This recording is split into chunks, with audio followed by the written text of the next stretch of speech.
Hey, everybody. Thank you so much for tuning in on this evening. We are back, and I am coming to you on the heels of my first ever G3 conference. And if you're interested and wanted to know, like, what is G3, is basically a conference it's a family reunion that's kind of masquerading as a conference.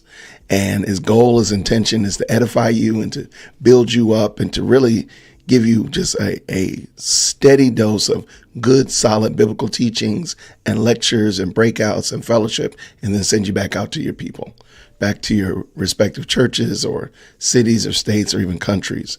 So that's what I would probably, if I had to put it in an elevator speech, that's what I would call G3.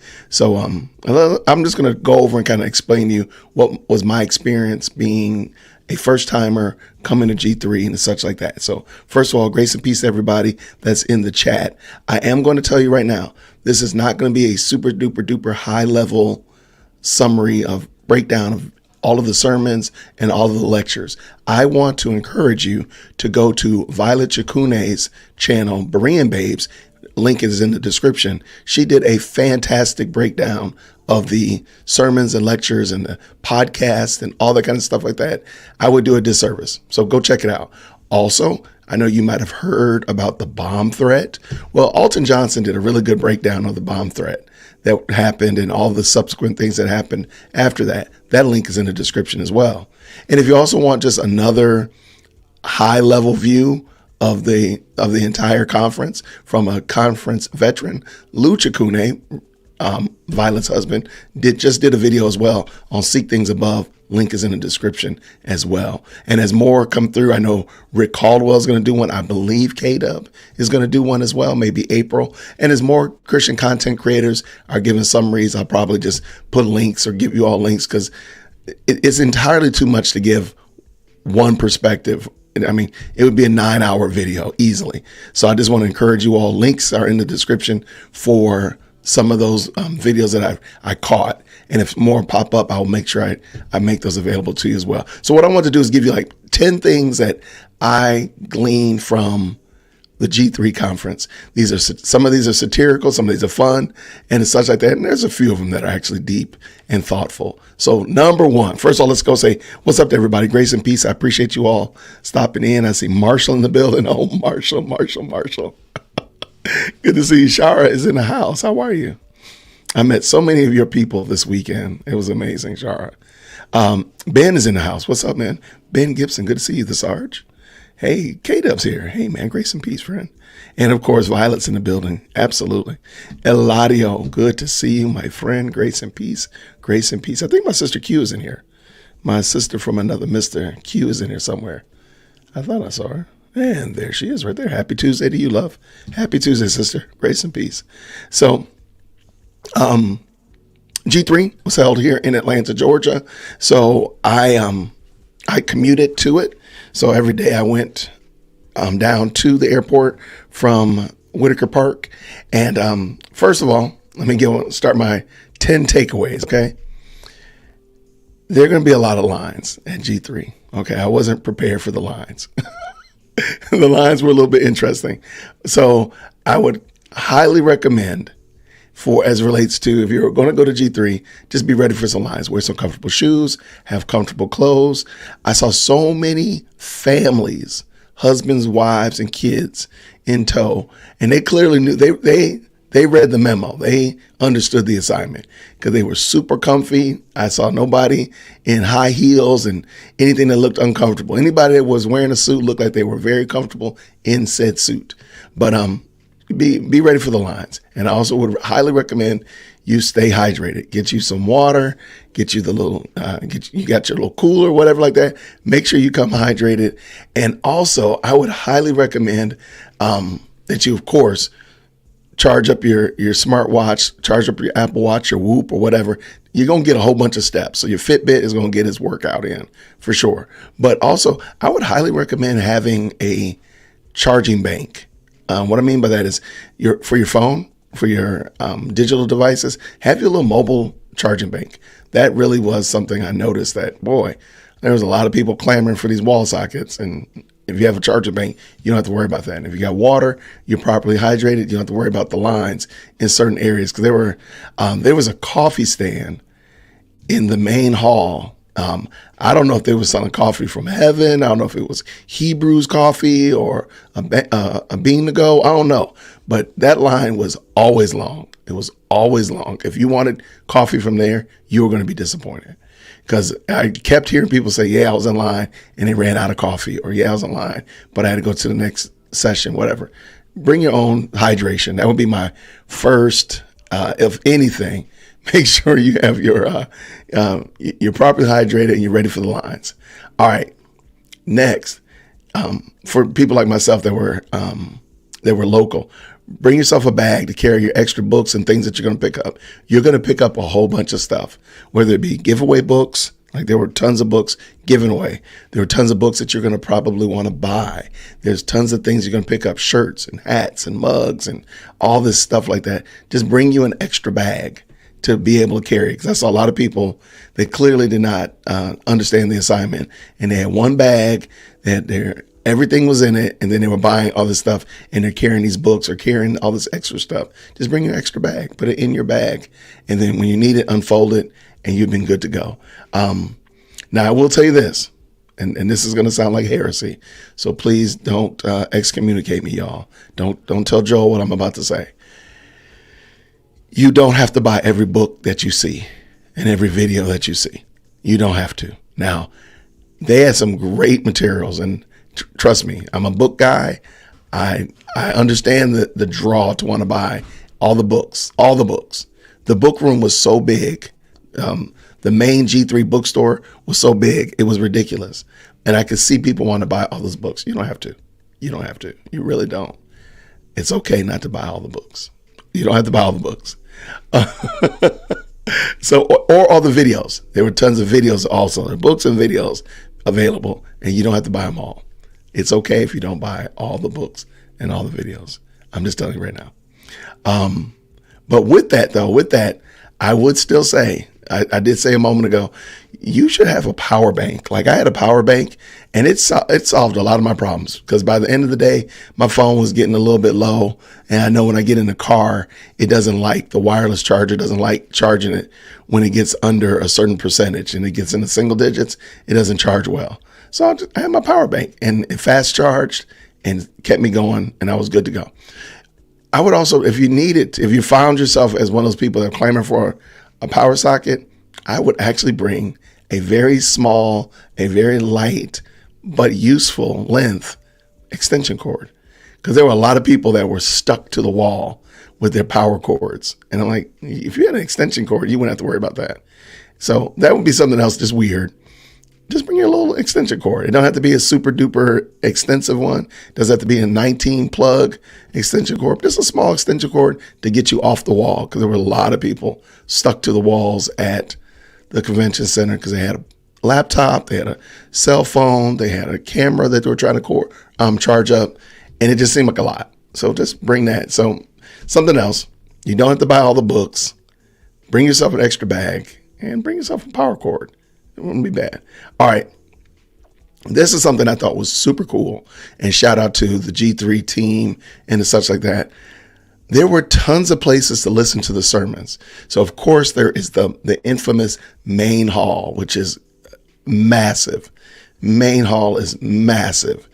However, if you just didn't want to be in the main hall, you could have gone to the bookstore. You could have gone to the vendor's room. You could have gone. They had lots of different places where the sermons were being live streamed right in real time. And it was very cool because, again, the main hall was gigantic. And at some point I felt like, wow, it was easily a quarter, maybe even half a football field. It was gigantic. I'm like, man, this is a big place. If you just didn't like that for whatever reason, you could have gone to the bookstore. They were streaming it in there. They were streaming it in several different places. And I thought that was super cool that they had places for you to watch it, and the chairs are cozy. Like the book room chairs were extra cozy. Even in the vendors area, the chairs were super comfy. Not saying your guy fell asleep, but I don't think there's any pictures to prove it.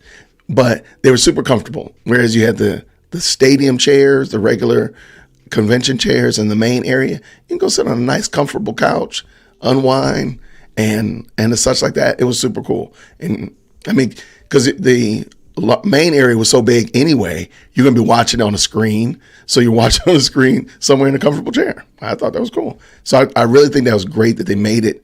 They made sure you had a lot of different places. I think I counted at least 5 different places that you could watch it besides the main hall.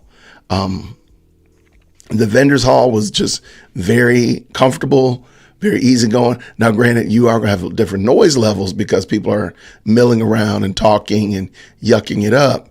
But besides that, though, I think you could still enjoy. I still think the multitude of places was really helpful. All right, so so that was my third thing. Okay, let me see what we got here. Because I see a lot of comments. I see Lewis in the building. What's up, man? K-Dub said, I ain't bringing any dress shoes. I already knew. I love it. Yeah, the lines were no joke, Lou. I'm telling you. You know what? I did think I saw Violet in heels, but she's a superstar. She's a superstar. So, she is what she is. All right. Good to see you, Reform Brian. Absolutely. Oh, most certainly, Ben. Comfortable shoes were a must. And hey, it was a great experience. I think Ben was one of those young men I saw walk around in a suit, but he looked like he was he was born in a suit. If that's Ben, he was just born in a suit. He was just cool. So I ain't got no problem with that. Yep, there she goes. She admitted it. Vi had them heels on, but it's all good. K-Dub, man, come on, bro. You had to drink that water, though.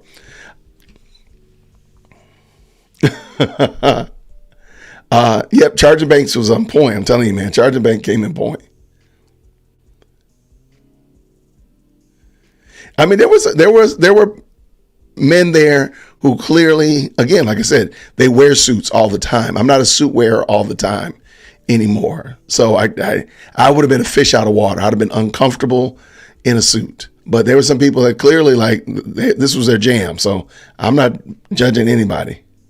Yeah, definitely bring a power bank. I think that's definitely, I'm glad because I have one literally in my backpack. It stays in my backpack. And I think that came in clutch. So I made sure I charged it up the night before and I can get 3 good charges out of it, but I want to make sure it's still at 100. No, and hear me. I didn't say you can't get some books. I didn't even say you can't get a lot of books. I just said you can't buy all the books because there were some great books. I love going to these Christian Reformed conferences and seeing the books. I mean, there's some great books and you just want to buy them all. You just want to buy them all. And one of the reasons is sometimes I actually have the book behind me because I actually have bought the same book several times. So there's that as well. I'm like, oh man, that looks good. I wonder if I should pick that up. Come home and I'm like, oh, I got that already. So there's that problem. But then also, sometimes you don't need that book. You don't need that many books.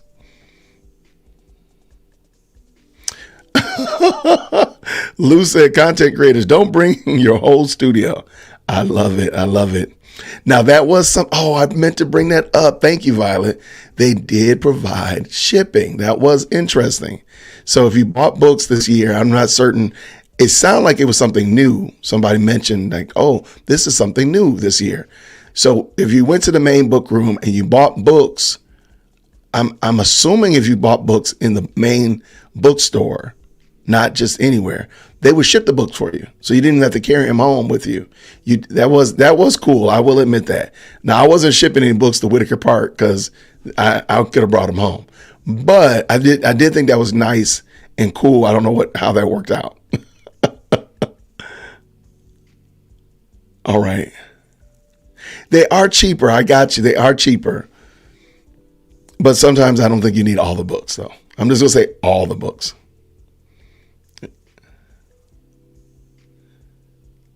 Yeah, the bookstore was fantastic. And I want to say this one more time. I think the G3 organization did a fantastic job of making it very accessible. It was I felt like it's easy. Once you figured out where everything was, it was easy to get around. And the lines were what they were. But Yeah, they did a great job. I want to say that again. What? Come on now. That hurt my feelings violently. A Biblical Case for Sensationism was on pre-order on their site, while a Spanish one was available and is available on Amazon already. Yeah, Amazon gets some different kind of rights as it relates to releasing products, so I can understand that. No, did I have that on my list? I don't think I have that on there. That AC was going to test your soul. Absolutely. Somebody like me, I get cold really easy. It was testing me. That's why you see me in the pictures. Sometimes I had a sweater on and sometimes I had a shirt in the same day because I was getting cold, man.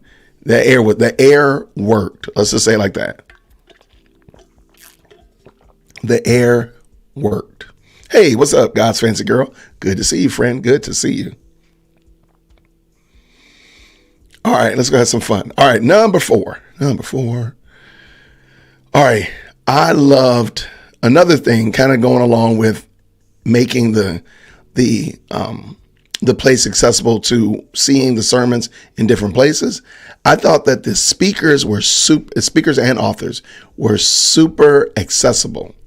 And what I mean by that is it was not uncommon to have the speaker who just got done speaking on the main stage come into the vendors area and set up and meet people and literally talk with folk for a good little while. I mean, it was very impressive.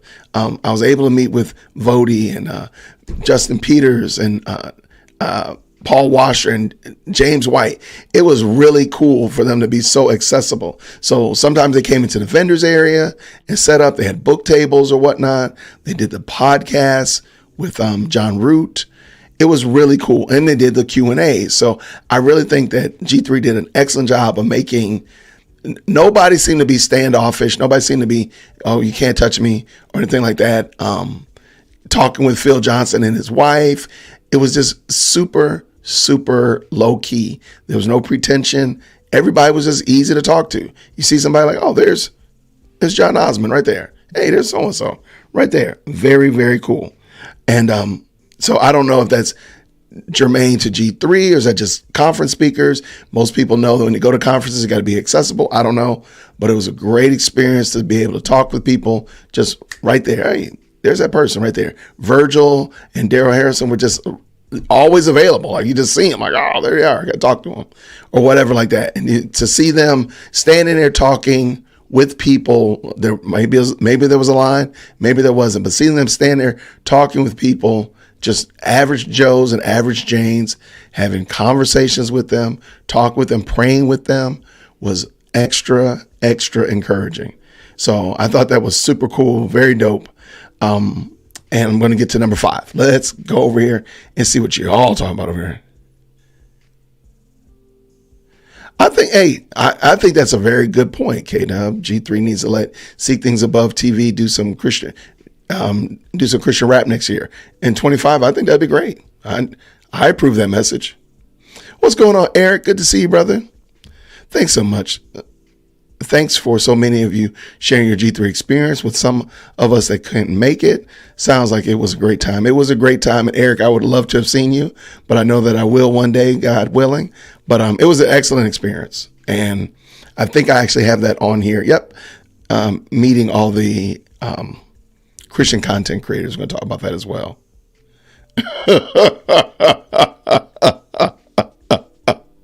I am not going to read that, God's Fancy Girl. God's Fancy Girl said that G3 needs a singles mingle. Fun story. We were having a conversation, myself and a couple other subscribers to the channels. We were at April's booth, just talking, just yucking it up. And then we were talking about this topic of singles, having singles mingles, allowing singles an opportunity to connect. It was very interesting. And I mean, I think you should let them know. I mean, it could be a real thing. It could be. I'm not saying it shouldn't, but yeah. All right, let's see what I'm missing. All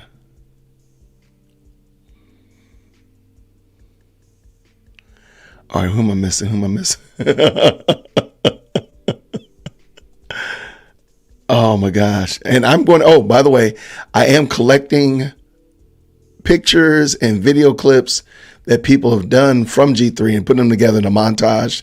Today is Tuesday. I have some work to do in the studio tomorrow and Thursday, but I'm hoping to be able to put it together, a little fun montage maybe by Saturday or something like that. And I have an omnibus recording on Saturday, but I'm gonna try my best. So if you're one of the Christian content creators, send me your pictures that you took during G3. Just your candid photos. It don't have to be anything like super duper edited or whatnot.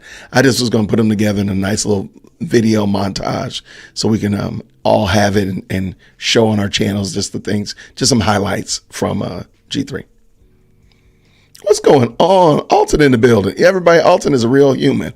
I met Alton. I can verify and confirm that he's a real person. He's super cool, super cool. Loved meeting him and his wife. Thank you, Alton. And by the way, Alton did a review of his G3 experience and what happened with the bomb threat. And that link is in this description to this video right now. If you want to go over and check out what Alton was saying about it, he did an excellent summary of it. So I want to just give him some props for that as well. Same thing with Violet and Lou. And if you're a content creator and you are going to do a summary of G3, let me know. I would love to push that out there and let other people know to check it out as well. Benjamin says they were all super down to earth and easy to approach, talk to, and get a photo if wanted. Absolutely. I can't believe how many people were just like, yeah, sure. Here's a picture.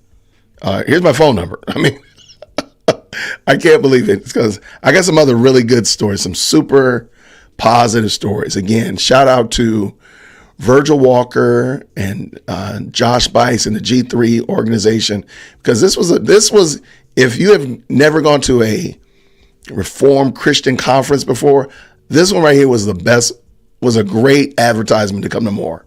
Because I was like, wow, this was well done. I really felt like they did an excellent job. They put in a lot of work to make it a positive experience for everybody. And I feel like people left from there like, yeah, that was great. I had a great time. Well, I know I did at least.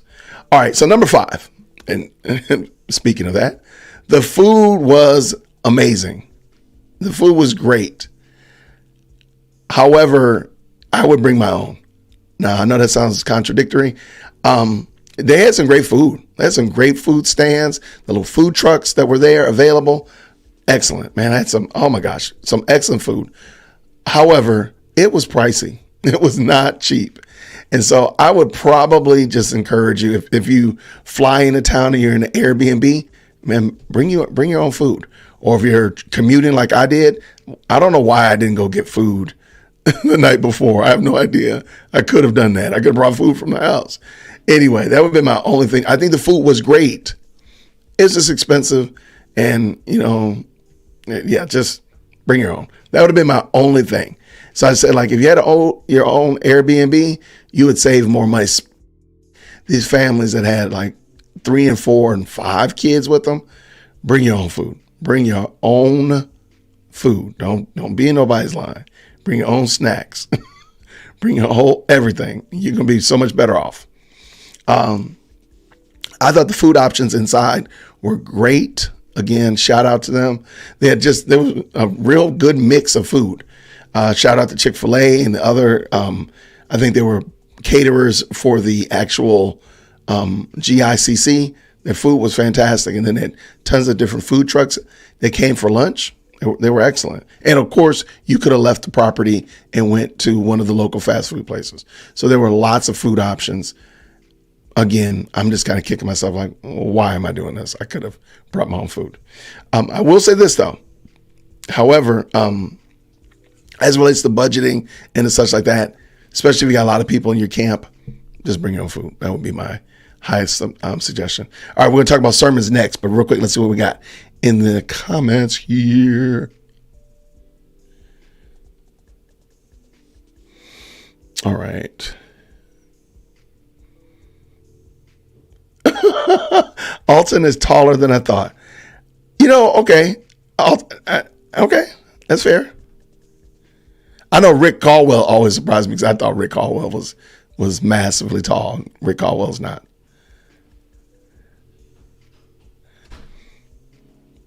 Yes, absolutely. Rechurched. Rechurched. Yeah, regular people. Real cool meeting y'all. It was great meeting you too, friend.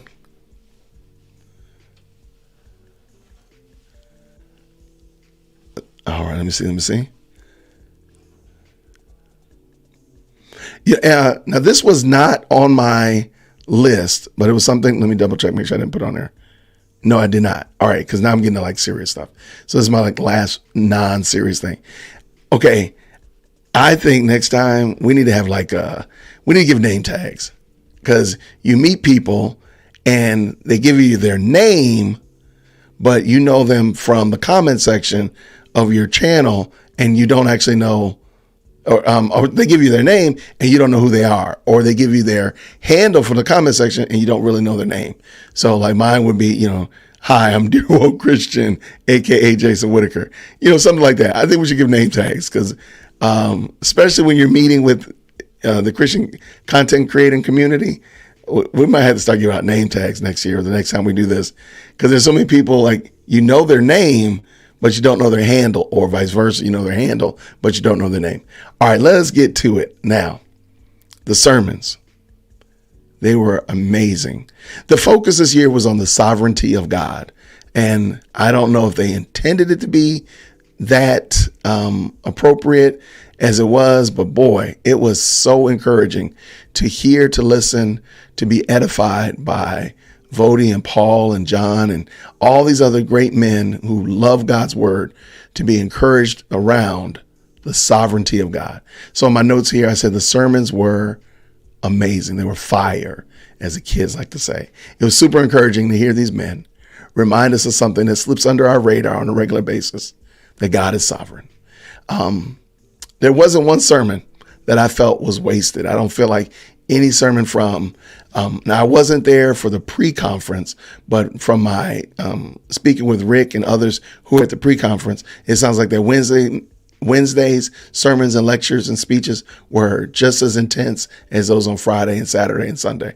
So therefore, I'll go as far to say that all of them were super useful. And they just thank God for the right kind of people to come and speak, and to be willing and able to come and to edify this, was it 8,900 people? How amazing was that? It was super cool. So the sermons were amazing. Now, if you are somebody, this is something else I noticed, because this is this is my first official Reformed conference. Yes, my first official one. Yeah. Be ready to sing hymns. So if you're ready, if you're used to, the 9-piece praise band singing and whatnot like that, that's not going to happen.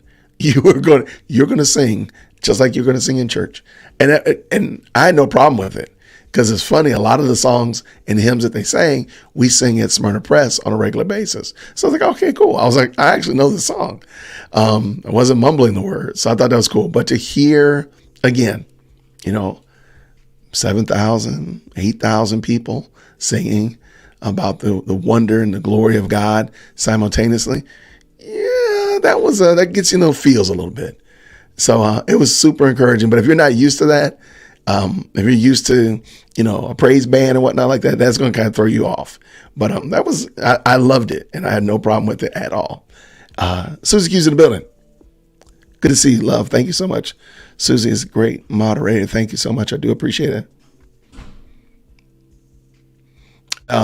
Look, low key, that was my highlight as well. Like I told y'all, I was going to be on cloud 9, running around meeting people, acting like a kid in Toys R Us. So that was me.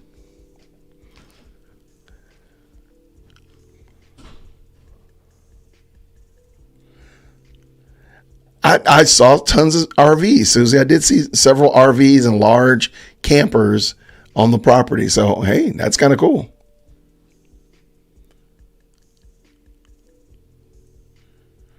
There were 2 ladies in the exhibit hall that had some pretty good jambalaya. Really? See, that's what I'm saying. Like there was some great food there. Like I'm telling you, no joke about it. The barbecue bowl. See, that's what I'm talking about. A barbecue bowl? What in the world was that? Where was that? What's going on, Justin? Good to see you, man. Yes.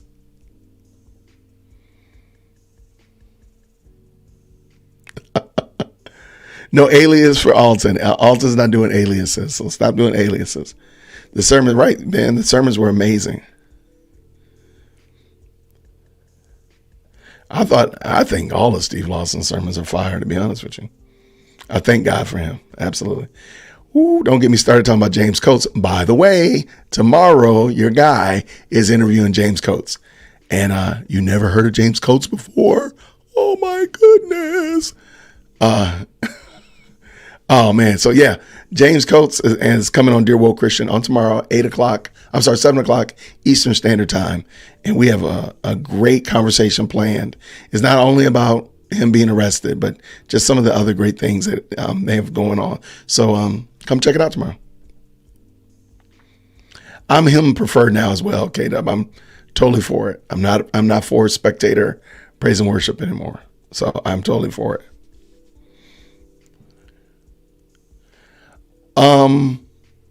Never?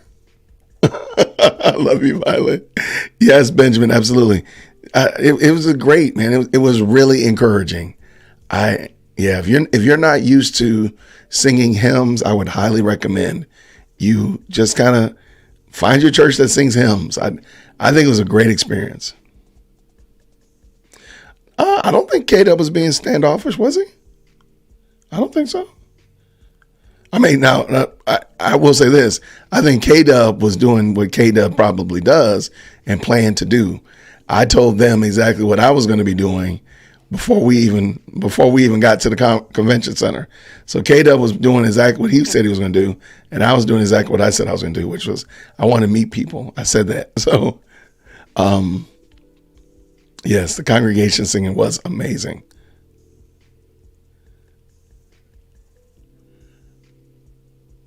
Oh, great question. So how long was a typical day? Most days started at 8 and you're over. I want to say the last sermon was done by 8, so maybe 12 hours. But it's not a true 12 hours. There's a lunch. The lunch break was almost 2 hours in between. So let's say a total of maybe 8 hours, maybe of real listening to sermons, listening to, a 90-minute sermon, because there were breakout sessions, there was lunch, there was another breakout session. So, yeah, there was maybe about 8 hours, but I'm sure somebody else might chime in as well.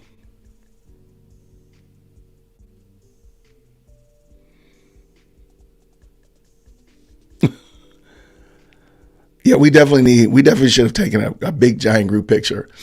Next time, I already got it planned out. Next time, we will not miss those opportunities. We will not do that again. I ate lunch, though. I did eat lunch. I did skip breakfast most mornings. The content creator dinner was outstanding, yes.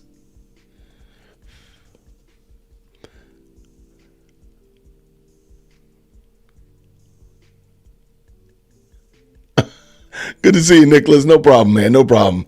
Now, if you're just jumping in the description to this video is the link to Violet Chakune's Berean Babe podcast, Alton Johnson, as well as Seek Things Above TV.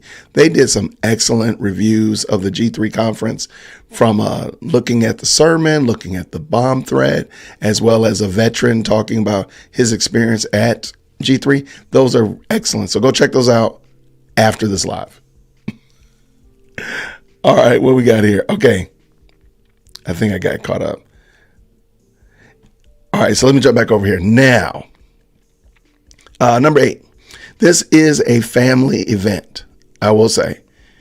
So just be ready to see lots of little people running around, acting like little people, lots of children, lots of babies, moms and strollers. Just know that. So if you go to G3, Lord willing, in 2025, there's going to probably be a whole lot more babies and strollers and carts and all that kind of stuff like that. Just know that. I do think, though, it would be great to have for G3 to have like a kids breakout and maybe just teach the kids a small topic that's related to what's going on right now. So maybe like why we can believe the Bible, like Voddie's quick sermon on why I can trust the Bible. That would be a great little teach them I believe the Bible because it's a collection of historical documents written by, I think that would be great to teach little people that, or middle schoolers or high schoolers that. That would be kind of fun. So I think, I do think that the entire thing was family friendly from beginning to end, but you do have a lot of little people and it might be good to give them something for them to sink their teeth in. You don't have to do Veggie Tales and put them in front of a movie, but just give them something to learn. I think that would be kind of cool. But it was great. All right, number 9. The people were amazing, and I'm gonna talk about that because I met some really cool people, and I want to talk about that. But let me make sure I've caught up. So yeah, Violet said about 8 to 8. And it's about 12 hours. Lou been catching up on sleep for 2 days.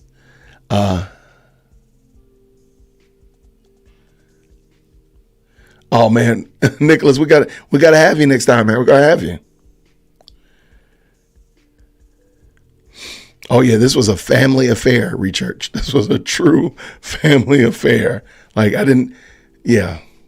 Like I was kind of feeling weird. Like I ain't bring my wife and kids. I'm like, what's wrong with me? Yeah, that kid corral was kind of serious. So it was kind of serious, no question about it.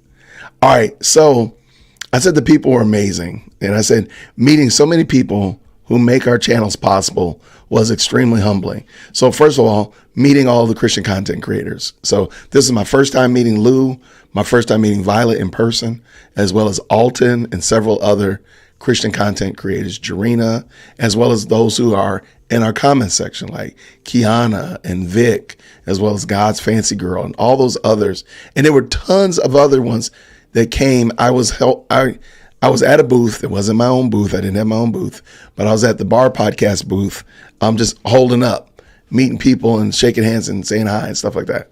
And the amount of people that just came by and say, hey, I watched your channel, or hey, I'm a subscriber, or hey, I'm so-and-so, was amazing. That's why I said I really need to start keeping names so that I can give them a shout out while I'm what in the world? So I can give them a shout out.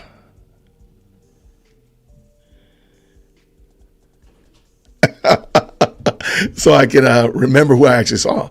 Because there's tons of people they'll say, hey, my name is Kevin, or hi, my name is Jill, and this is my handle. And I'm like, man, I don't remember. Do I know you by the handle or do I know you by the name? I don't know. So, but it was really, really super cool to meet all the Christian content creators that were there. Of course, I've met K-Dub before, but it's always good to see him again. It's always good to see April again. It's always good to see Dwayne Atkins from the Bar Podcast. It's super cool to meet. And then all the new ones that I met, new Christian content creators like Bible Dingers and Solacast and those kind of people like that. That was really cool. I met Gabriel Hughes from When We Understand the Text. Man, his voice sounds exactly like it does on the radio or on the podcast. It sounds exactly like that. It's amazing. But I met him. I met a lot of his family. Met his wife Becky. All that. It was amazing. So meeting the Christian content creators as well as the subscribers was great, and just people in general. There were lots of just fun people that were very cool. They maybe weren't subscribers. Hopefully they did subscribe. They're not content creators. They're just people here at the conference, and just shaking hands and meeting new people was extra cool. As you know, I am an extrovert. I enjoy people a lot. And so it was cool to meet all of these people and see them in real time. It was amazing, amazing. I will say this. I was almost broken, almost getting down to the little tear part of a life. A man came up. Do I have the picture? I'm going to bring the picture up. I think I got the picture. I'm going to do this in real time. I didn't plan to do it. Let's see. I don't have it as a slide.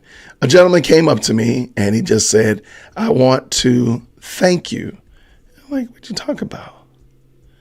All right, let me see if I can find it real quick. And I'll pull the picture and then we're going to talk about it. All right. All right, got that. And now we're going to do this.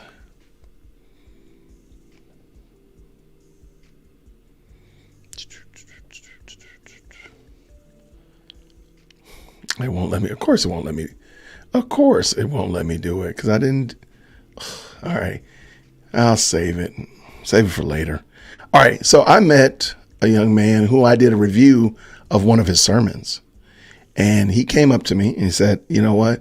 You reviewed a sermon, or his testimony, actually. And he said, I want to thank you because you did a really good job of it. And his name was Seymour Hellegard. He's an actual pastor out in California. And he gave his testimony of how John MacArthur helped him when he was in seminary and helped him pay for it because he was struggling as a single vocational pastor in seminary.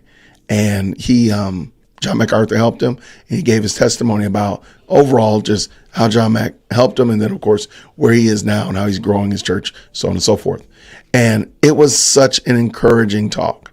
And if I could, and he's somebody that was in a suit, and he looked comfortable in a suit. But don't worry about it because he was been invited onto Dear Woke Christian, and we'll have him on one day, and we can talk about it again.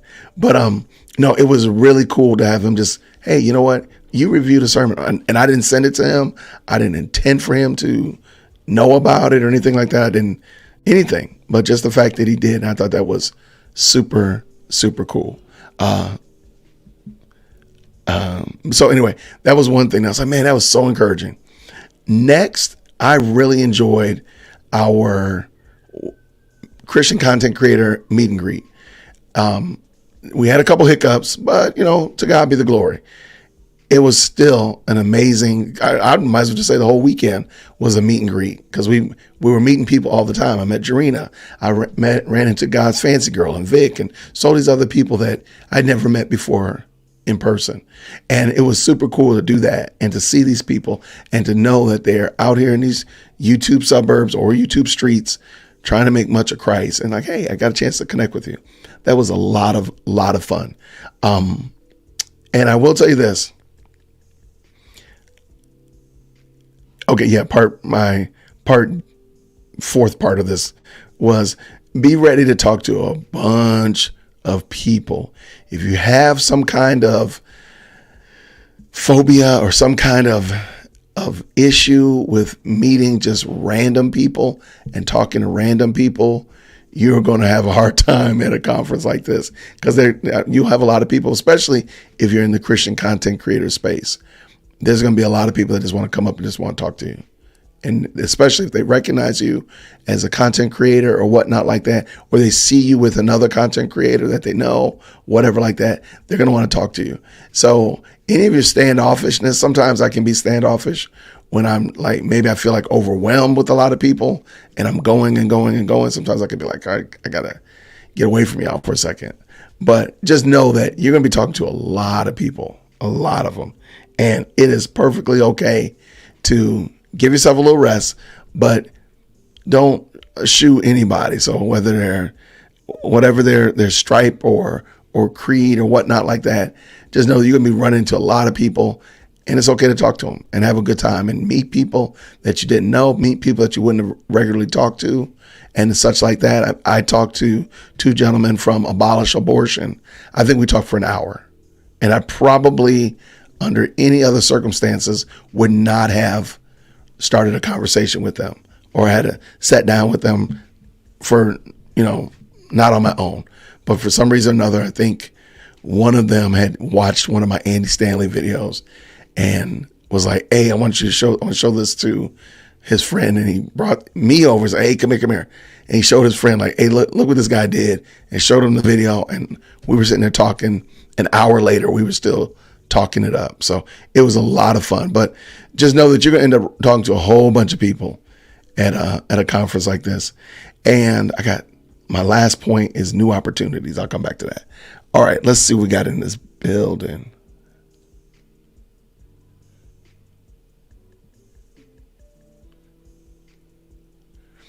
All right, let's see. I think I got everybody here. Oh yeah, I do. I got everything caught up. Perfect. Okay, so last thing are new opportunities that I ran into. So there's an African resource. What is it called? And I'm kind of kicking myself. It's called ARC, and it's called the African Revitalization Center. And it's basically a training center for pastors in Africa. So I met the coordinator, one of their elders, and a couple of pastors that are related to this project. And it was really cool to hear how the desire is to get materials and teaching materials to Africans so they can teach other Africans. So it wasn't like, oh, we need to send a boatload of Americans into the heart of Africa to train up these Africans. No, there are Africans that are already passionate about God's word, that are already desirous to see the glory of Christ in their communities, in their villages, in their regions, and they just need materials. And I thought that was super cool. I am super kicking myself because right before this live stream, I realized I don't have the URL for this project. Let me see if I have it on here. I do not, and I'm kind of mad. I might have to do a special live about it because it was a really cool thing. So what they do is they have what's called the Pastor's Library. And so they've made agreements with various book publishers to allow books to be printed on their behalf in Africa. So, for example, if you're a publisher in the United States, in California, usually you would print a book and then ship it to Africa. Well, the shipping part is the part that makes it arduous. It's getting it into the continent. But if there's a publisher in Africa that just doesn't have the rights to print the book, if you could give them the rights to print the book, they could print the book in their native language and whatnot like that, much cheaper than it would be if you printed it in California or printed it in Asia and try to ship it into Africa. So what they're doing is they have a huge list of the pastor's library of books and resources that pastors and elders can use to train others to be pastors and elders. And once so for example, once you support them and fund a pastor's library, those books will be printed in Africa and delivered to that pastor. I mean, that's amazing. So instead of having to get shipped somewhere, my church ships a shipping container several times a year to Haiti. And I can tell you right now, it is nerve-wracking. Because you're sitting there on pins and needles, hoping and praying that it gets through customs and doesn't get stolen or it doesn't truly get hit by a natural disaster. It is nerve-wracking. So to know that they don't have to worry about that, they're going to get them printed in Africa, that was amazing. So that was super cool. Another opportunity I ran across was Bible Dingers. And this is two young men out of New Jersey that basically go chapter by chapter through the Bible doing exposition of the chapter. And they were super, super fun. And they really have a desire and passion to make God's word not only accessible, but understandable to every single person. I thought that was amazing. I enjoyed talking with them. They're going to probably be on the podcast. I'm going to probably be on their podcast. And speaking of that, the Bar Network. So I know sometimes you hear us use the word podcast, and sometimes you're like, well, what is a podcast? Is it just the video? Is it just the audio? Is it the audio and the video? What is it? So yes, a podcast. Some people would say that this is a podcast. However, most of the time when they're talking about a podcast, they're talking about an audio experience. Some people will call it a vidcast if it's a video. Like, okay, whatever. But the Bar Podcast has, I want to say they have 12 podcasts, and those are true audio podcasts in their network. And they do a phenomenal job. They're all over the gambit, from apologetics to abortion abolishment to healthy, happy homemaker, fill in the blank. There's just tons and tons. And of course, good, solid Bible teaching. So the Bar Podcast, Bible Dingers is a member of the Bar Podcast as well. And I'm thinking that there's a high probability that Dear Woke Christian soon enough will be a member of the Bar Network podcast as well. I'm just gonna have to start getting a little bit more consistent with my uploads. But that is something that's gonna be coming up soon, and you'll probably start seeing some interviews with some Bar podcast affiliates real soon. And one of those is going to be the Essential Church. I just got the video while I was at G3.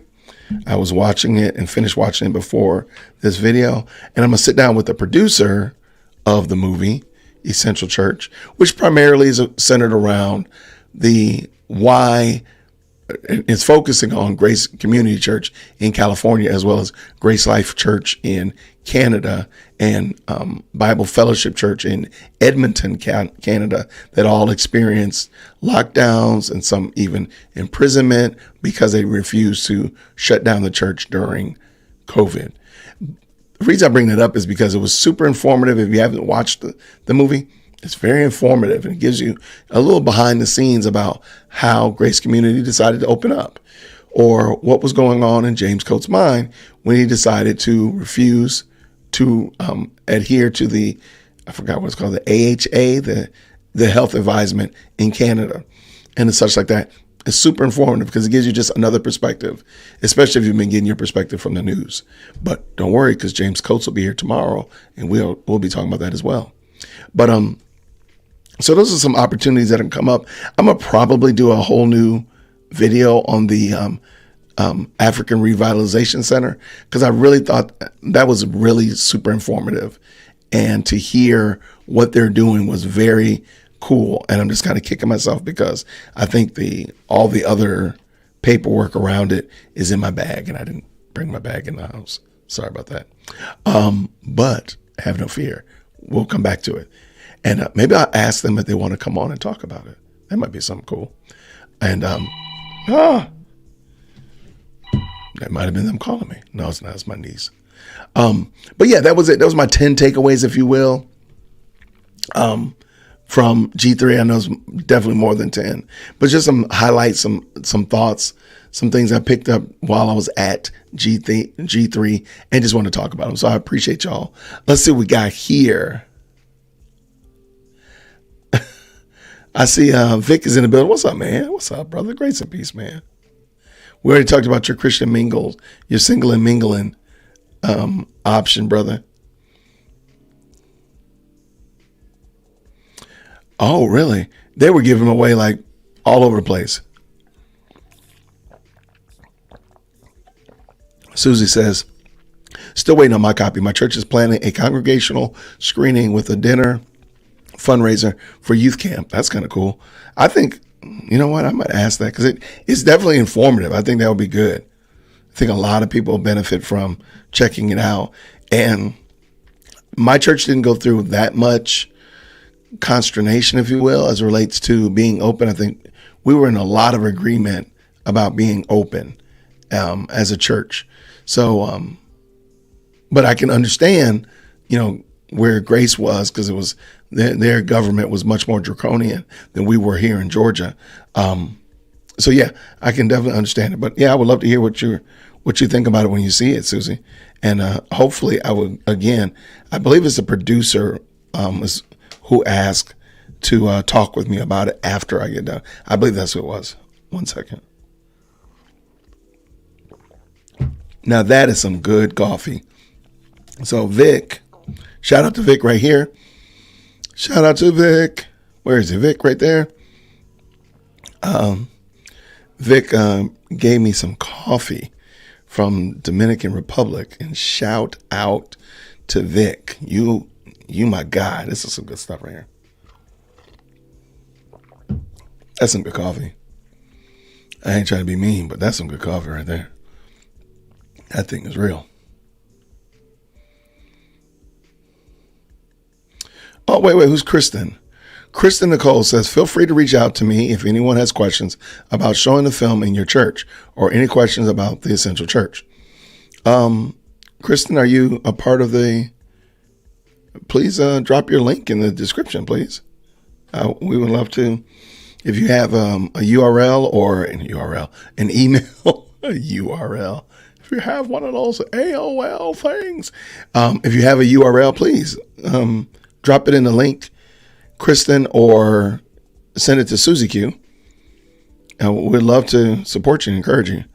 Thank you so much. I don't know if I met you at the conference, but we will gladly, absolutely shoot you any questions. That is true. That is true. I forgot about that. Thank you, Nicholas. And I'm the one that did it. But guess what? Susie's in the building. Susie Q's in the house. Okay, there we go. Thank you so much.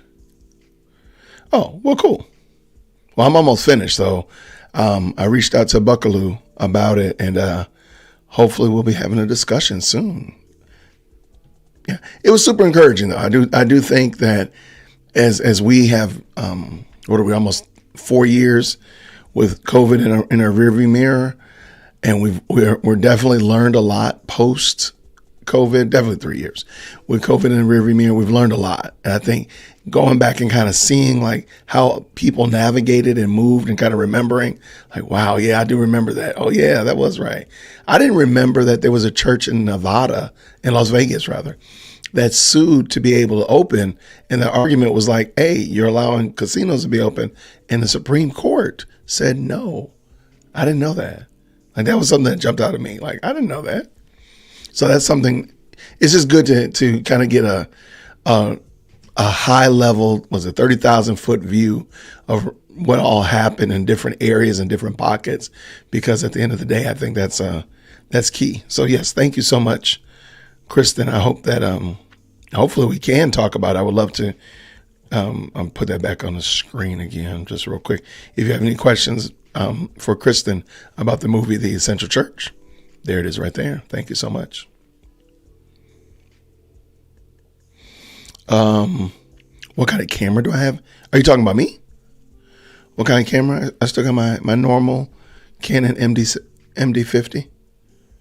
I think you're talking about me. I don't know. You might not even be talking about me. I do have one light out, though, so that's one thing. Let's turn the lights back on. Remember me? All right. Oh, my goodness. Oh, my goodness. Sorry about that. All right, so I see a question right here.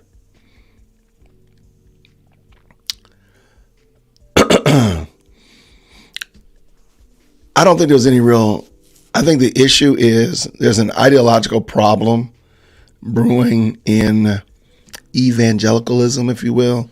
And it's an idea that I don't think people are taking the time to think about. So I know that there are people on different sides of that discussion, and they're throwing barbs at each other. But one side of the argument is saying that your argument, what you want the church to do and what you want the state to do, is not biblical. The other side is saying you're just a big meanie head, and they're not giving you a biblical argument. They're asking for a biblical argument. And I think it's okay. You don't have to be a biblicist to say, well, I need to see the word Trinity in the Bible. You don't have to do that. We fully understand that the threeness of God is clear in the scriptures. The word Trinity is not in the scriptures. However, the threeness of God is 100% there. So therefore, the doctrine of the Trinity is perfectly sound.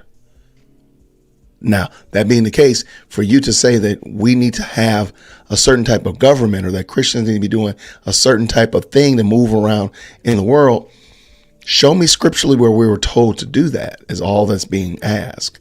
And they're saying like, hey, this is not a biblical case. And therefore, because it's not a biblical case, we're not bound to it. Your conscience is not bound if you live in California. Okay, if you live in California and you've always lived in California and you love California, you love Christ, and you're there, you don't have to leave California to go to a state that's red or a state that's more Christ focused. No, you just worship God and evangelize in California. That's it. So now there's a couple of things brewing. I really hope that cooler heads begin to prevail and people say, let's look at the scripts. If I can convince you from the scriptures, then that's fine. And I'm sadly, I don't think that that's happening at the moment, but prayerfully it will, rather than, making these bombastic claims like the church is going to split. No, it's not. Church is not going to split. No, it's not. Christ Church isn't going to split. So let's stop with that. So that's that. That's my summary of it. I've already committed that I'm not actually going to dive into that debate. I'll talk about it offline. If you want to email me or whatever, I'll talk about it. But I'm not going to talk about it on the screen because I don't think that it's fruitful. I do think it's problematic, and I don't think people are actually thinking about what they're saying. That's that. Now we're talking about coffee creamers. How in the world are you all talking about coffee creamers? How did we get here? What are we doing? But let me take a coffee break. My goodness, this stuff's good. Vic, you my guy. That's some good coffee right there. I'm telling you right now.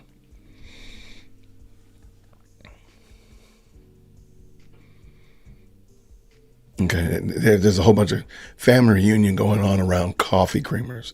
I don't know how that even happened.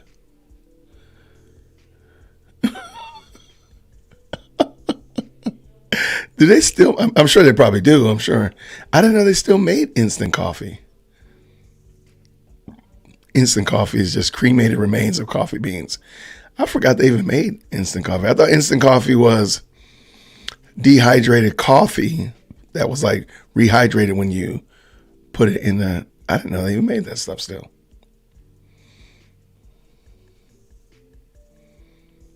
Wait, what's going on, Shara? What I see? What's going on, Chicken Grease? What is going on? Good to see you, friend.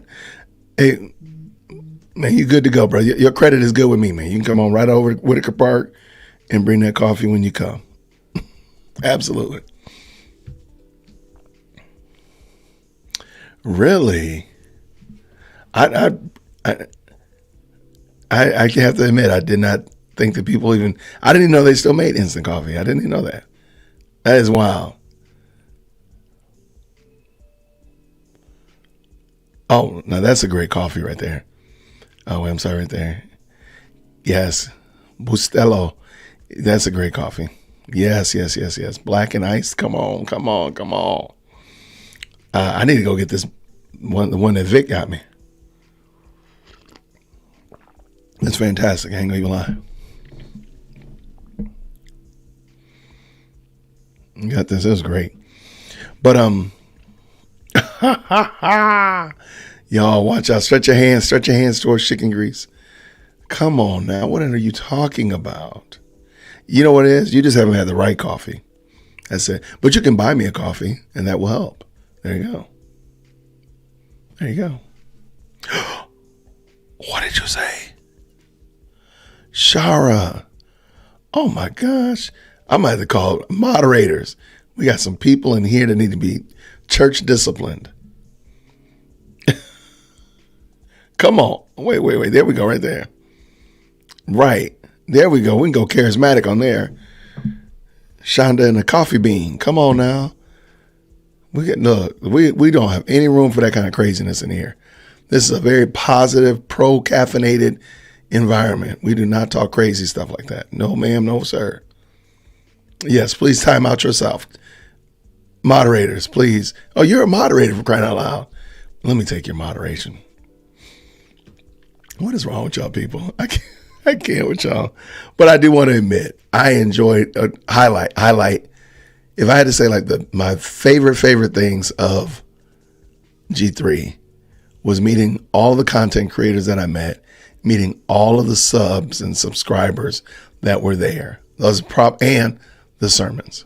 The sermons were amazing. But meeting you guys was just top tier. I mean, meeting Vic and meeting God's fancy girl, seeing Kiana again. Of course, K-Dub and Rick and April and her family and all of them. That was fantastic. And Rick's wife as well. But just meeting all of them was just amazing. It was great. We, matter of fact, I know Rick liked it so much. We were like, oh, we should do another meet and greet, around the beginning of the year. I said, I think we should. So don't be surprised if you hear about a Christian content creator meet and greet in Atlanta again. Maybe like a little Christmas party or something. But we just had a great time. I would say that's probably my highlights of G3, was just meeting all the people, meeting Lou, even though Lou didn't bring me my sweater, my hoodie, meeting Will from Christ Centric and his wife Constance. I mean, just tons of people that you see only through screen, and getting a chance to see them in person was just amazing. I just absolutely loved it. Okay, God Fancy Girl, we're doing a birthday party? Okay, we're going to do a birthday party. There we go. We're going to make it work. Okay, now I will have to admit, there was a time when I would have fought you for this, but I will tell you, I agree 135,000%. Starbucks coffee is really nasty. I mean, it really is. I can't say it another way. Yeah, so I agree with you. I agree. Oh, and I will be joining you in April. Yep. Who's a Southerner that don't drink sweet tea? Now, I drink iced coffee, and I drink a half and half, but I'll drink a sweet tea. What you talking about? Somebody talking about Ibram X. Kendi. Don't talk about Ibram X. Ibram X. Kendi is a fraud. I did a video about him this morning. That guy's a mess. He took that Boston University money and ran. He said, I'm out the door. I'm out the door. That's what he said. Wait, I saw something here. What did I see? I know my kids watching TV in there. They are loud. Yeah, I have to admit, I mean, it is definitely not as good. If you drink it every day, you'll start to inoculate yourself. But if you don't drink it for a while and then you go taste it again, you're like, what in the world is this stuff? What is this swill?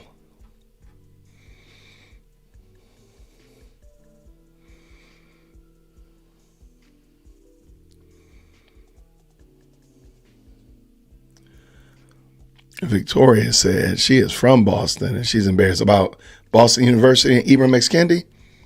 Man, I promise you. But watch this. If Boston University does the right thing and they fire Ibram X. Kendi, or they censor him or something, I promise you he's going to call them, he's going to say that they're racist. I promise you. Because that's his low mental state that he is. It's funny because I'm listening to people now say that they think Ibram X. Kendi is not this and he's not that. I'm like, I've been saying it forever. I've been saying it since the beginning. Ibram X. Kendi is a fraud. Oh my gosh. Okay, yes. But okay, so Victoria, I don't think he scammed the whole university. I think the university allowed themselves to be scammed. And what I mean by that is during the Summer of Love 2020, there were companies that were just literally opening up their checkbooks and throwing their checkbooks in a pen, blank checkbook, to frauds. And that's on their fault. It wasn't primarily the fraudsters, Black Lives Matters and different social justice and DEI organizations. They just were there to catch the checkbooks. But these people were throwing their checkbooks out there. So, but I'm with you, totally with you though. This rascal right here just said, sanctified folks sip iced sweet tea. I mean, that's cool. Ain't nothing wrong with that. But I will tell you this. If they had this coffee, they'd be sipping it too. No, they would be drinking it for sure. Yeah, I mean, $30 million missing. That's crazy. That's crazy. I mean, that's some oppression right there. That is some oppression. He's a race hustler. The X stands for dollar signs. Well, I mean, no lie detected. Yeah, he did make his name up because his real name is Henry Rogers, just like Umar Johnson. Dr. Umar Johnson's real name is Jeremiah Shoemaker. A lot of these people, Thabiti, was his name Ron Harris? His real name is from the Gospel Coalition. Yeah, these people with these African sounding names really they're just frauds, man. They're just frauds. Yeah, right. There we go. And because you want to show how racist you're not, you'll do stuff like just throw your checkbook to a fraud.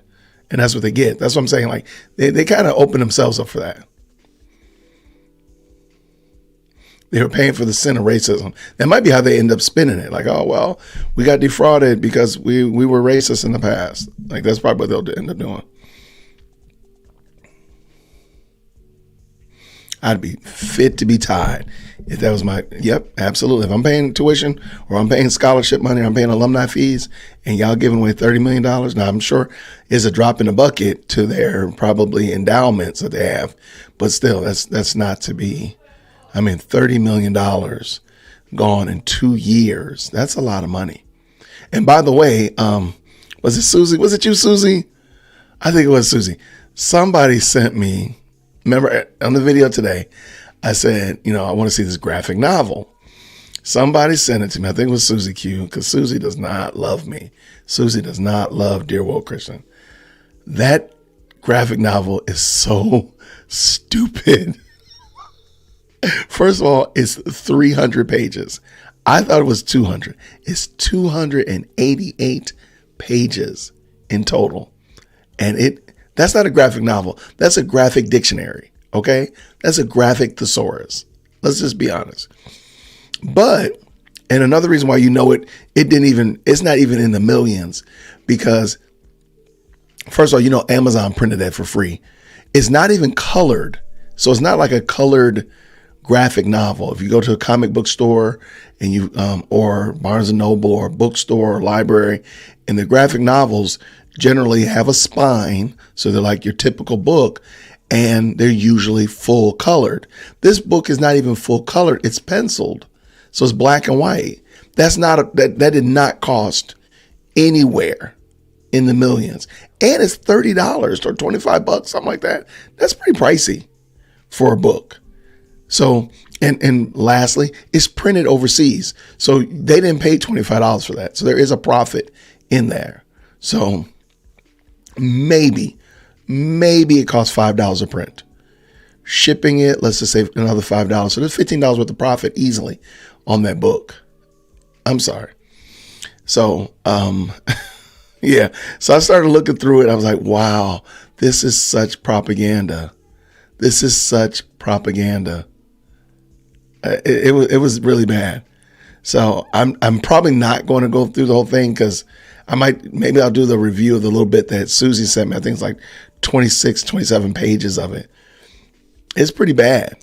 It is mentally vacuous. Somebody said, why not do a review of like one of his children's books? I think they're all children's books, truth be told. We'll see. But yeah, because it's really bad. And I'll say it again, Ibram X. Kendi is the biggest fraud on the planet. I'll say that until the cows come home. So Susie says the university 100% allowed themselves to be scammed so they wouldn't look like racist. There you go. So I don't understand how that works. I want to prove that I'm not racist, so being scammed by a racist. Make that make sense. Now BU, Boston University, just looks foolish. It is their fault. Yeah, absolutely. I think it's just their fault. They chose that. No, Ibram X. Kendi is not his name. His real name is Henry Rogers. So I have a couple of videos, like I did one called Mr. Rogers' Neighborhood, where I make fun of the fact that his name is not Ibram X. Kendi. It is Henry Rogers. And Shoemaker, yep. Umar Johnson's real name is Jeremiah Shoemaker. There was an instance where Jason X was doing a skit, and I was talking about Shoemaker called me on the phone, and I was making fun of Umar Johnson. Yeah, I mean, how do you sell your racism back to people? Like, how do you do that? Because if you find a way to do it, only thing is, I want to sell the phony racism back to them. So it's like the fake Louis Vuitton racism. I want to sell that back to the people. So it's not even their real racism. It's not their racism, and it's not even real racism. I just want to sell it to them and make them pay for it. Premium price. Umar Johnson is hilarious. Okay. I know some people take him seriously, but Jason's not that person.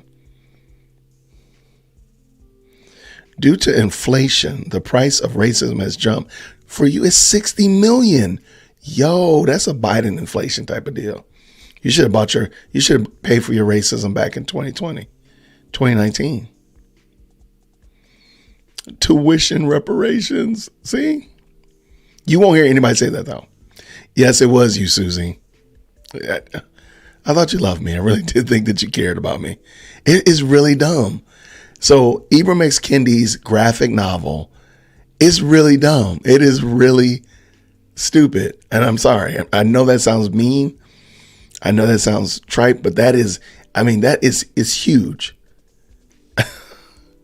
I mean, when I look at the fact that Eric July's book, a full colored comic book, which is I think I would count that as a graphic novel, is only like 70 pages. I can't, and it's full color though. And full color means that the paper quality is a higher paper quality, so the colors don't bleed over into the other page on the backside, stuff like that. There's no way. I mean, it's a black and white book.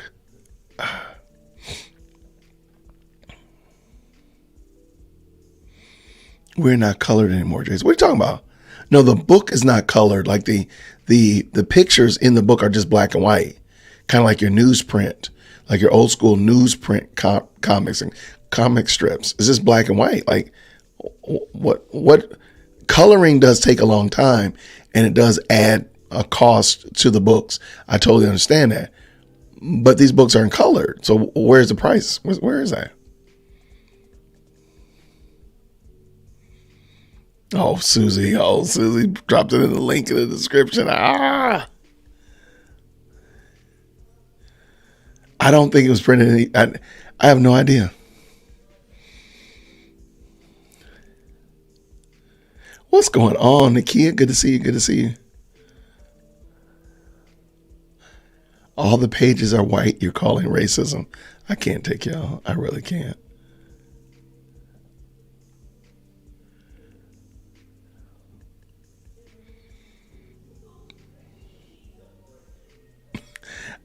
Mr. Rogers never.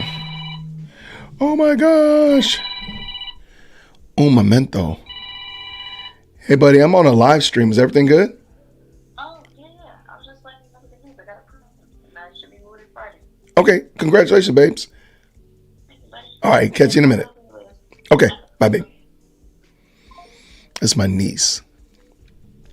And she keeps calling me. Why is she calling me? Chicken Grease said, I'm going to do a lemonade stand of racism.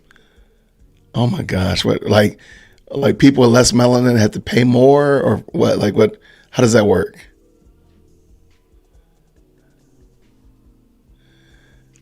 Good to hear, Susie. Thank you so much for that update. Hey, I approve of that message. Hit that like, comment, all that kind of good share stuff, all that good algorithm-y things. I do appreciate it. Your real name is Jamar?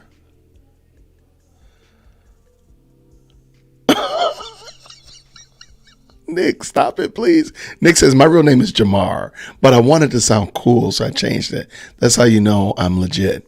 Well, there you go. Jamar, Nicholas, I can kind of see that. I totally see it. Why are you like this? Why? And you know what? I think you're right.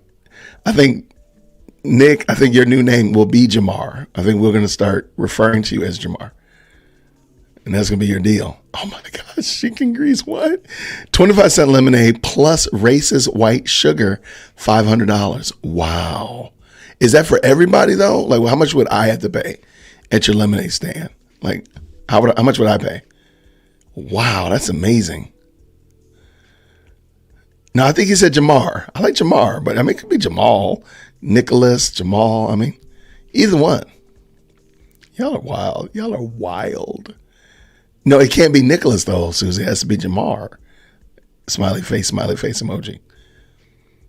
It has to be Jamar.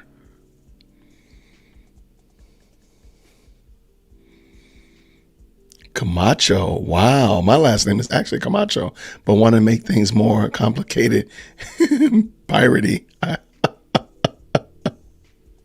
love y'all so much, man. Y'all are out of control. But wow, that was fun. Thank y'all so much.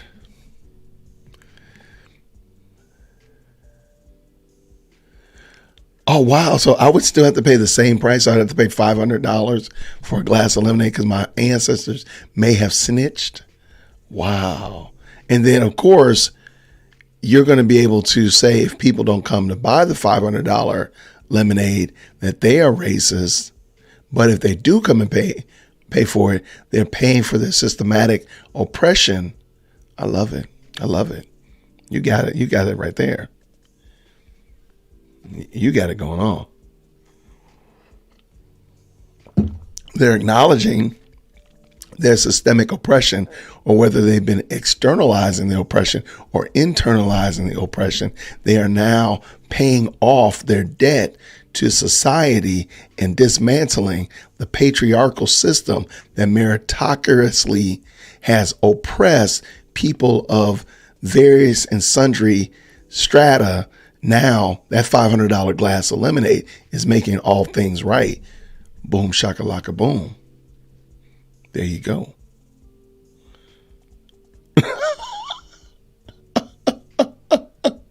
Well, if you can make it, Ashar Joel says, I want to change my name to a symbol like Prince did. If you can make it part of the whatever the symbol is, if you can put it in the comments, then you can have it. Oh yeah, that was a Jason X for sure. That was a Jason X moment for sure. All I needed was the sunglasses and the black hoodie, but that was it right there. Oh, okay. Let me do this real quick. I'm cruising up to 10,000 subscribers, and so I'm going to do a poll to see what are we going to do to celebrate 10,000 subscribers. I got two options. I'm going to do 10,000 quarter seconds of live streaming, basically 2.5 hours of live streaming, or I'm going to try to find an online bingo where everybody can play it simultaneously. And we're going to do critical race theory bingo.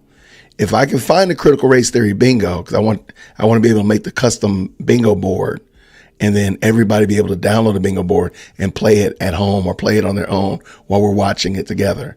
Like that would be insane. Or I'm going to do a 2.5 hour live stream. So kind of think about it. I'm going to put the poll up probably tomorrow or whatnot. So, oh my gosh, never mind. It's already it's in the chat. Why don't you just drop it in the chat? What do y'all want to do? Critical race theory bingo or 2.5 hours of live streaming? Which, by the way, critical race theory bingo could be 2.5 hours. That's so long, man. That's such a long thing. Oh my gosh. Hey, that was my Malcolm. That was Jason X right there. That was Jason X for you, peeps. That was Jason X. Okay, bingo is clearly taking over. All right, so I need somebody to help me find a way so we can all play. I want y'all to be able to play with me though. So I got the bingo boards in the different squares and whatnot already done. But I want to be able to, you all to be able to download one and be able to play it simultaneously. Oh man, critical race theory bingo's winning. But I'm still gonna put it up there just to see. I'm gonna still see. But oh my gosh, and I got some bangers for everybody's gonna be winning on bingo. I'm just telling you right now, everybody's gonna be winning because it's gonna be crazy. Yeah, I got the bingo generator. I got the bingo board generator. The problem is I want you to be able to play it. That's the thing. So like some kind of a Kahoot game that allows you all to log in and play bingo with me simultaneously. That's what I want to do. Because I don't think y'all want to sit there and watch me play by myself. And it is really hard to post-produce putting in people's bingo boards. It is not fun. Wait, give you a... Okay, I could do that because I can just give you the list of words and you can generate your own bingo board. But how do I know when you're playing it though? I want to play it with us. We're gonna all play together for a 10,000 subscriber Critical Race Theory bingo. All right, so maybe I'll just do it like that. But I do kind of want to know that you actually won. I think that'd be hilarious, man. Okay, so what I'll do, I'm still gonna do the poll. Y'all don't have to judge me. I'm still gonna do the poll. I'll do the poll just to see what people are thinking. Once we hit 10,000 subscribers, we'll put up the URL so everybody can download it. And you have it at home. And somehow or another, before then, if I find like some collaborative way that we could all play it simultaneously while we're watching the same video, that would be insane. That would be so much fun.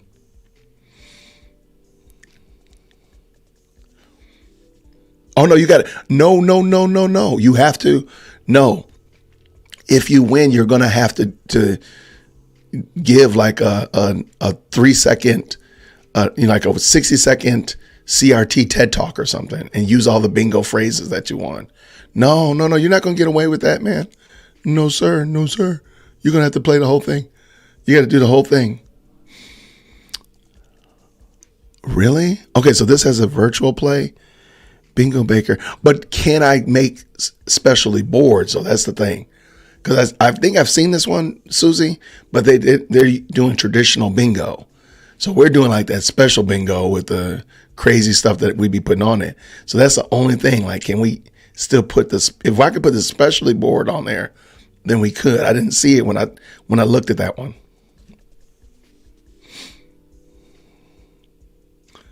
Oh, it's going to be ridiculous.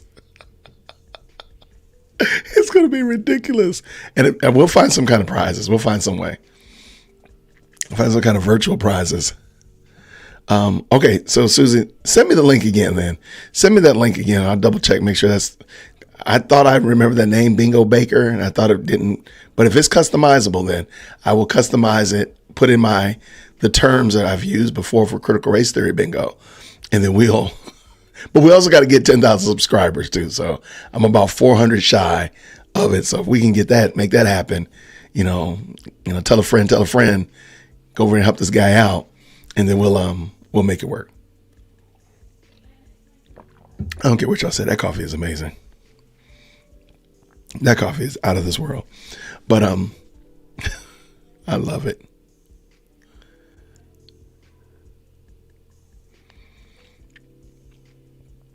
Okay, so Critical Race Theory bingo. Clearly, nobody wants to see me do 2.5 hours of live streaming. That's crazy.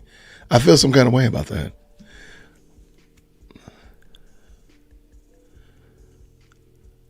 Okay, so I'm going to check that out, though. I appreciate it. Oh, yeah. I'm ready. I am ready, Freddie. I am ready for some CRT 30-second TED Talk. I am ready. And I got some good videos I've been saving. So, yeah, that's going to be fun. Okay, I'm a heavy whipping cream guy, Nicholas. So I use heavy whipping cream, so I don't use any creamer. I think my kids, they got some flavored syrups. What was that? Vanilla and I think some caramel hazelnut or something. So I put like a little splash of vanilla sweetener in there, and then heavy whipping cream.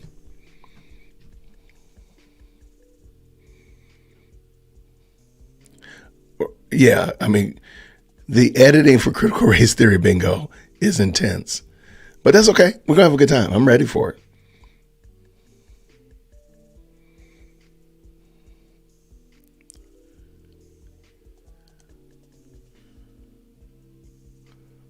What creamer, not camera, is in your coffee? Does he even get the... I don't get it. I didn't get it. Wait, does he even get the not camera part? I did not get it. I'm sorry, I missed that.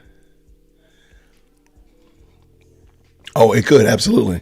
It could easily take 2.5 hours. The funny thing is when I did it for Chris Roseborough, I think it was 3 hours long. And I think they edited out about 30 minutes or so. I mean, it was long. It was it was insane. But it's fun though. I enjoy it. Chris can call me back to do that anytime.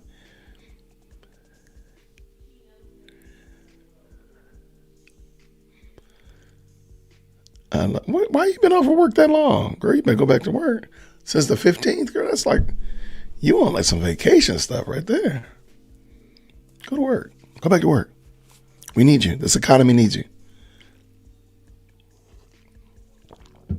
So, speaking of that, tomorrow I will be doing an interview with James Coates.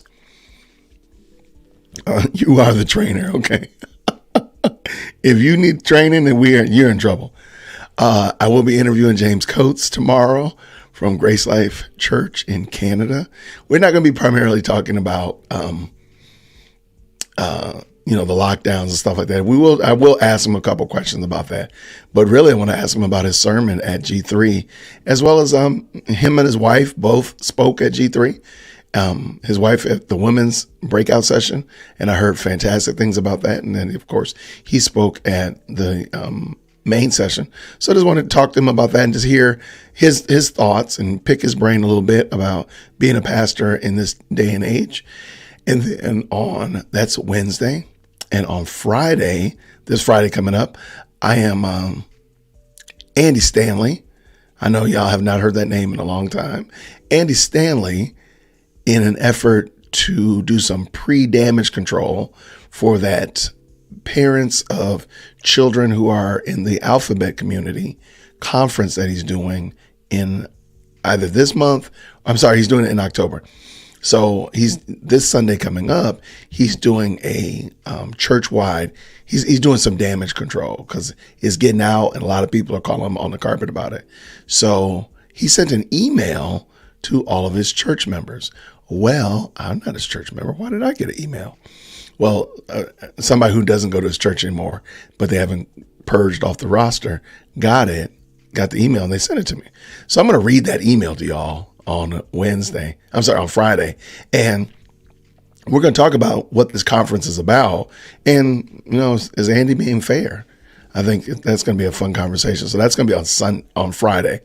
And I'm trying to find somebody that actually goes to North Point that would want to help me out with a little bit of boots on the ground as it relates to what Andy's actually going to be talking about on Sunday. I will actually buy you coffee. I will buy you coffee if you do this for me. If you help me out. So if you go to North Point and you want to help a bugger out, hit me up, dearwokec@gmail.com. Gotcha, Susie. Thank you, love. Thank you, friend. But so that's going to be on Friday. And Sunday, I think I'm going to get back to my Sunday wrap up this coming Sunday. So we'll try to make that happen. And you know what? That is Brian Shannon. I forgot the name of your church, Brian, but Brian Shannon is a pastor in Richmond, Maryland. Where is it? I forgot. I'm sorry, brother. He said, my pastor called him out in a sermon and Andy called our church to speak to him. You're not the first person to have told me that. You're not. And I've heard this before. And I can tell you emphatically that Andy Stanley's people pay attention to what I say on this channel. I can tell you that. And I got the email to prove it. So that is very interesting, man. Please help that man. Please save that man, Lord. Yeah, I would love to know what he said. Virginia. I'm sorry, Leesburg, Virginia. And I agree, man. What did he say to your pastor? Because Andy Stanley is wilding out the pocket. So I wouldn't be surprised. I'm not surprised one bit. Because I'm just going to tell y'all right now, they called my pastor on me. They called him on Dear Woke Christian. And I got the email to prove it. So, yeah, man, that church is wild, man. So if anybody goes to North Point and they want to help me out, I will not, tell your name or anything like that. I will buy you a coffee though, for sure. But yeah, I would love to hear what he's going to try to do to damage control this Sunday, which I think is interesting though, because he put it out there. He put it out there Monday. Today's Tuesday. Yeah, he put it out there Monday. Like, dude, why would you tell people in advance like that? Check my email. Oh, check my email. Let's go. Check my email. Let's go. And there it is.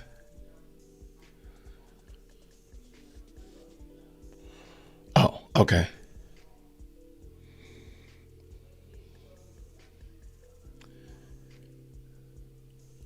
Okay. I got you. Thank you so much, friend. Yep, yep. Oh, this is going to be fun. Yay. All right. So Seymour Hilligard is going to be coming on the channel in 2 weeks. That's going to be great. Great, brother, man. I'm looking forward to it. G3 was like the gift that just keeps on giving. G3 is a gift that just keeps on giving. I love it. So I will let you all know when Seymour Hilligard coming on the channel.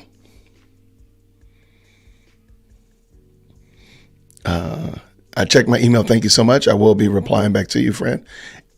I need somebody. God's fancy girl. I need somebody. I need somebody who's willing to go, because I got a bad feeling they know exactly what I look like. I got a bad feeling they know exactly what I look like. Oh, it was janky. Oh, those people are janky. Oh, and that's some good coffee still. I'll buy you some of this good coffee. If somebody goes, I will buy you this good coffee. Come on. All right. Let's get ready to make this thing happen, y'all. Thank you so very much. When is it? When is what? James Coates? James Coates is tomorrow at 7:00 Eastern Standard Time. And Seymour Hilligard, I don't think I nailed down the exact time with Mr. Hilligard, but that's that. And then Friday, it might just be an after dark. It might be late Friday. I'll tell you beforehand for sure. Oh, that's a good point. Wait. So I just tell Andy that, hey, you're a racist?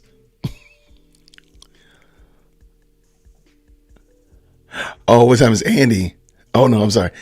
Well, Andy's doing it like literally the sermon this is going to be his sermon on Sunday. So he's going to turn the cameras off. So they won't have it on, because I would definitely have it on and screen record that joint, but he's not going to do that. So this is going to be like an in-house. So it's going to have to be somebody who needs to be in the building.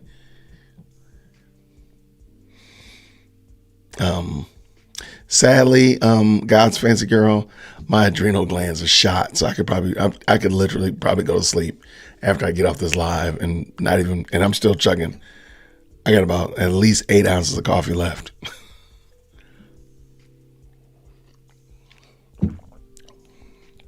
So when he emailed my pastor, he sent them a couple links of videos that I did and said, is this appropriate behavior for a deacon?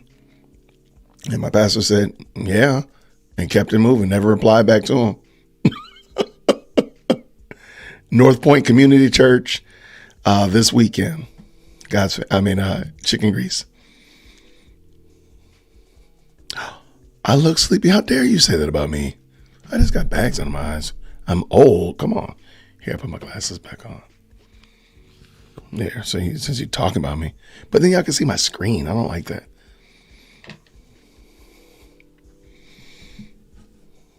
Put that dark mode on. Let's see if that works. Doesn't make it any better. I don't like that.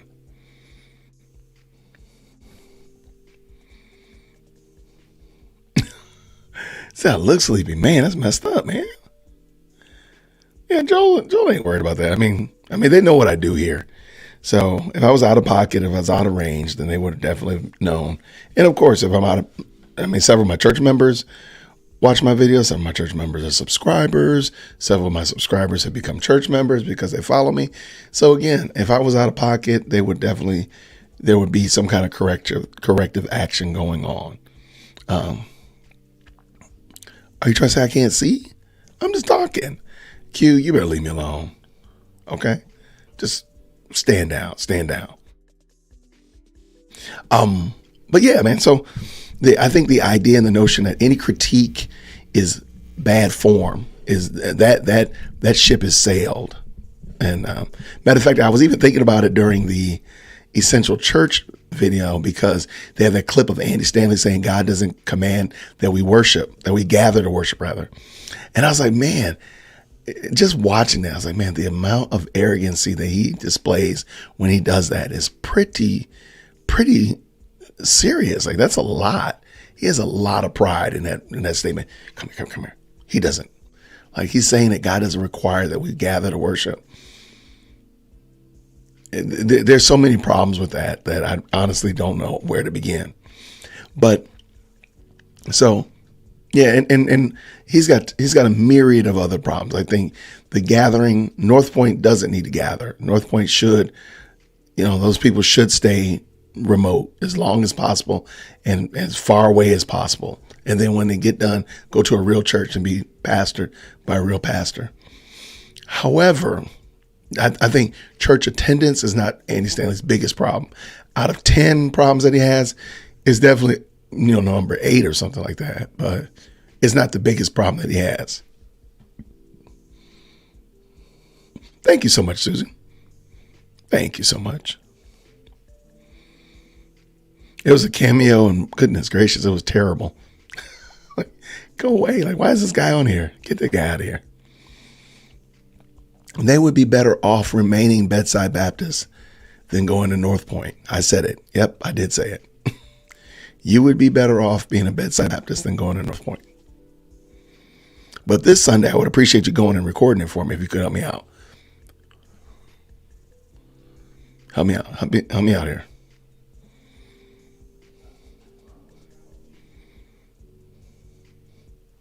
All right, what we got here?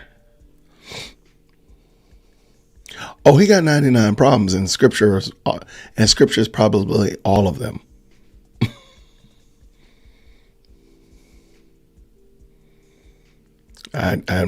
It's amazing. So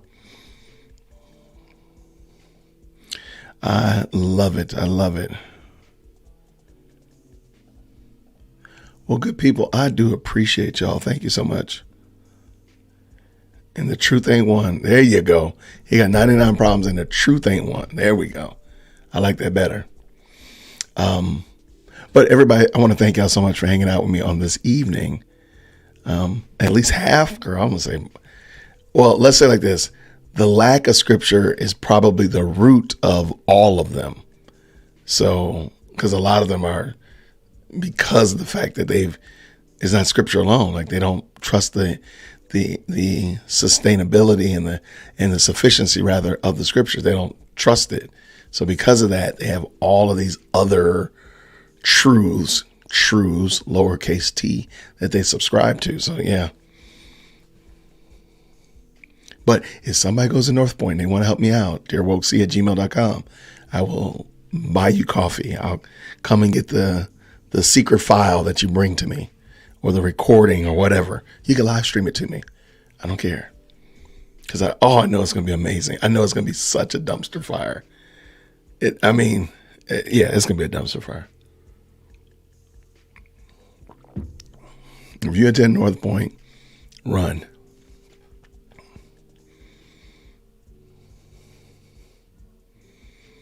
Oh, all sorts of problems. But I mean, I truly, in looking at Andy Stanley, I think the sufficiency of scripture and it is woven through all the research I did when I helped Honest Youth Pastor do his video, all the research that he did. I think you can see the thread, the rotten thread through all of his problems is that scripture is not enough. Or as Satan said in Genesis, did God really say? So that's probably better. Like, you see that thread, that rotten thread woven through all of his issues. As far as I can tell, like, did God really say, did God speak on this matter? Is God clear on this matter? Did God really say? Nicholas said, well, his hate for scripture is rooted in his hate for the Lord Jesus. He could be good with scripture if he wanted to be. That's fair. I mean, to me, it's like a chicken and egg situation. I don't know which one came first. I don't know which one is first, but I do know that they are present is a rotten chicken and a rotten egg and a rotten nest and a rotten farm. So I don't know which one was rotten first, but I know it's a lot of rotten going on at North Point. So I agree with you. That's a good way to put it, though.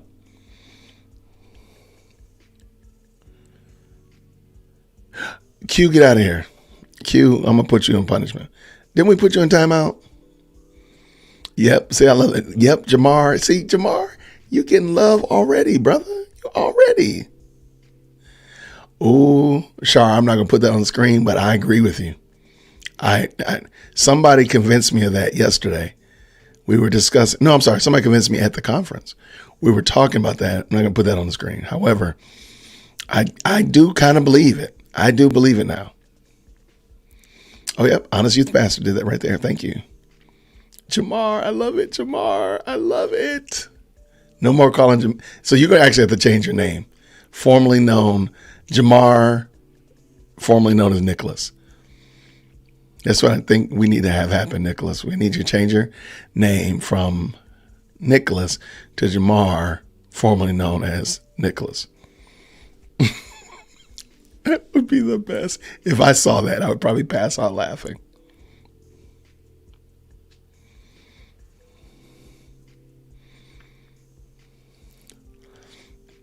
That's fair. That's fair. I was trying to do the chicken and egg argument. Scripturally, I know what came first, the chicken. In the using the metaphor, the chicken or the egg, I was just trying to use it as that. So I love y'all so much, man. Y'all are the best. Yes, I need to see that. This is exactly what I need to see. Jamar, formerly known as Nicholas. If that doesn't happen, Nicholas, I might have to kick you out the next live or something. I don't know. I'm going to have to charge you $500. Don't feed her. Don't contribute to it, Susie. Don't contribute. Do not contribute. Do not contribute. Stop it. Stop. But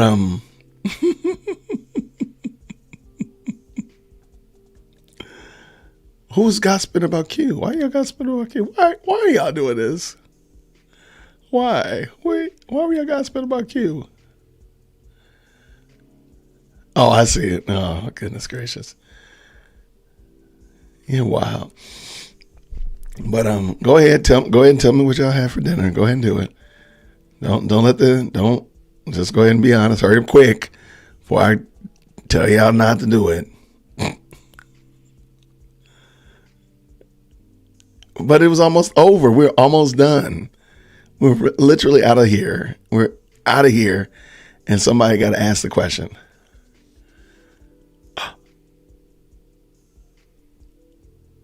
Oh, okay. Oh, Nicholas is getting snarky. He said, I'm already Nicholas, formerly known as Jamar. Respect how I self-identify, y'all. Uh-oh. Danger. Intersectionality. Okay, we got you, brother. We're not going to deny your reality, brother. We got you, man. We got you. This live chat is crazy. I love it. All right. Wait, what is this? We need to get the DWC live cookbook together. Y'all could have did that this weekend. See? Curry chicken, rice with curry chicken. I love it. Yes, that was hilarious, Nicholas. Well played. Well played. Coffee blew up the spot. Yeah, there is a lot of chicken and rice. You're right. I haven't had anything to eat. I did have chicken for lunch though. It was late, so homemade jambalaya. Okay, I ain't mad at you. Another rice dish though. Y'all got a lot of rice and chicken dishes. All right, so find me somebody who attends North Point who wants to give me the audio of that or video. Oh my gosh, that'd be great. Audio or video or both of Andy Stanley's sermon this week. Damage control. Please. This girl said, I identify as invisible, and if you see me, you're denying my identity. First of all, that's funny, and it's hilarious. Right, Nicholas. Like if you're invisible, then we can't see you typing anything either. Road trip, please go to North Point for me, please. Okay, I'm telling you, I'm buying coffee for whoever does it.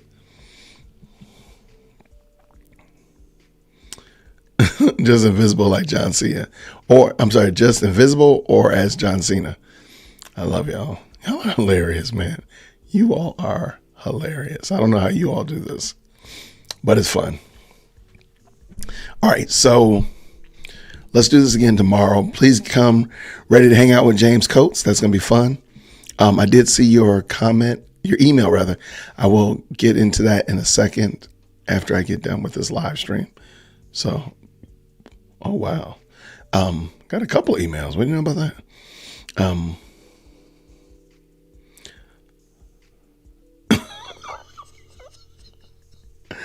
But is it racism, Chicken Grease, if they saw what you posted, or are they just denying your self-identification? I don't know. I don't know which one it is. Because I mean, we don't put up with that stuff here. So if there's some kind of racism or partiality, we're gonna give them that business. But I'm thinking it's just like they're not recognizing, they're not putting respect on your name. They're not identifying or recognizing your identity. I mean, I don't know which one it is. It's all crazy.